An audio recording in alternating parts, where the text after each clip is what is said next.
Bismillahirrahmanirrahim. Assalamualaikum warahmatullahi wabarakatuh. Salam sejahtera, selamat petang. Okey, hari ini bersama-sama lagi dengan saya Dr. Ruhaizat dari Klinik Sabah. Jadi saya cerita dulu yang ini saya cerita pasal package pemeriksaan kesuburan untuk laki-laki dulu. Sebab yang perempuan ni dia ada mahal sikit. Kita cerita yang mudah sikitlah. Yang mudah ialah sekiranya anda datang dengan anda punya suami, datang ke klinik, kita akan arahkan untuk anda mendapatkan pemeriksaan air mani pada visit yang pertama tu. Visit yang pertama bila datang kita akan beritahu sekiranya dia tak pernah cek dia punya air mani, kita akan arahkan dia untuk buat pemeriksaan air mani. Dan pada waktu tu tekanan consult lah. Kalau sekiranya dia merokok, dia kena kurangkan rokok. Sekiranya dia minum, dia kena kurangkan minum. Sekiranya dia berbadan obes, dia kena kuruskan badan dia. Sebab ini adalah faktor-faktor yang boleh mempengaruhi kesuburan seorang lelaki. Jadi saya akan tunjukkanlah cara macam mana nak dapatkan pemeriksaan air mani. Selalunya kita suggest untuk dia tidak bersama-sama dengan isteri sekurang-kurangnya 3 hari sebelum air mani tu kita collect. Dia collect sendirilah, kita bagi botol, dia collect sendiri dan dia kena hantar pergi makmal. Kita tak galakkan untuk dia hantar ke klinik sebab dari klinik pun kita akan hantar juga ke makmal, tapi itu akan mengambil masa yang sangat panjang dan boleh menyebabkan dia punya benih dalam botol tu akan mati. Jadi adalah lebih baik untuk bila dia orang dah collect dia orang punya air mani tu, dia orang hantar sendirilah ke makmal lah, makmal Gribbles. Kami hantar Gribbles di sana di depan Queen 1. Jadi itu lawatan pertama. Lawatan untuk yang kedua pula, pada lawatan kedua di klinik, kita akan buat pemeriksaan darah. Yang tadi pemeriksaan air mani. Jadi untuk visit kedua, kita akan tunjukkan dia punya result daripada pemeriksaan air mani ni. Dan ada pemeriksaan darah lah. Pemeriksaan darah ni agak amat penting supaya, sebab bila kita nak rujuk ke hospital kerajaan ataupun swasta, mereka perlukan pemeriksaan darah ni. Sebab ia penting untuk kita tahu status dia punya kita cakap STD status ni sebenarnya. Ni sebenarnya kita nak tahu dia punya serologi. Sekiranya dia ada syphilis, pernah ada syphilis dulu, dia boleh mengganggu dia punya kesuburan.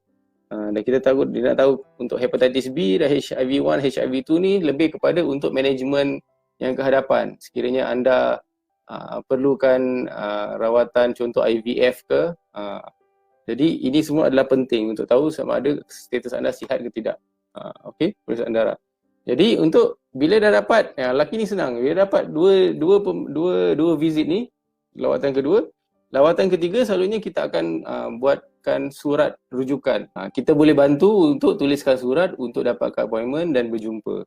Dengan keputusan ini, dua ni, keputusan darah dan keputusan air mani ni adalah cukup sudah untuk kita hantar dapatkan anda punya appointment untuk berjumpa dengan doktor pakar di Hospital Likas. Ini untuk laki-laki ya.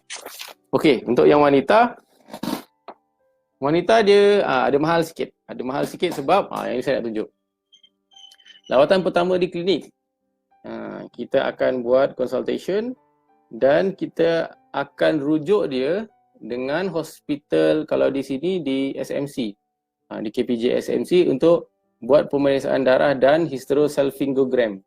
Hysterosalpingogram ni ialah satu test di mana kita akan buat X-ray special untuk tengok anda punya rahim. Anda punya rahim tu terbuka ataupun tersumbat.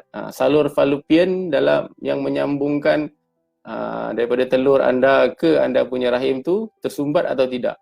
Jadi pemeriksaan hysterosalpingogram ni, HSG ni memang memang dia ada mahal sikit lah sebab dia punya X-ray ni special. Sebelum buat X-ray ni kita kena ambil darah, tengok sama ada anda ada allergi atau tidak. Jadi ini semua meningkatkan kos. Tapi itu adalah lebih bagus kita buat lebih awal untuk kita tahu sekiranya anda ada masalah tube fallopian yang tersumbat atau tidak. Kalau anda punya tube fallopian tidak tersumbat, maksudnya itu berita bagus lah. Jadi itu menunjukkan telur yang dihasilkan tu boleh sampai ke di dalam rahim. Tetapi kalau dia punya tube fallopian dia tersumbat, kemungkinan memang tak ada telur yang sampai ke rahim. Itu akan didiskus dengan doktor pakar di hospital. Jadi itu lawatan pertama. Lawatan kedua pun kita ambil darah juga. Ambil darah sama juga dengan pemeriksaan yang laki-laki tadi, iaitu kita ada buat pemeriksaan VDRL, hepatitis B, HIV 1 and 2.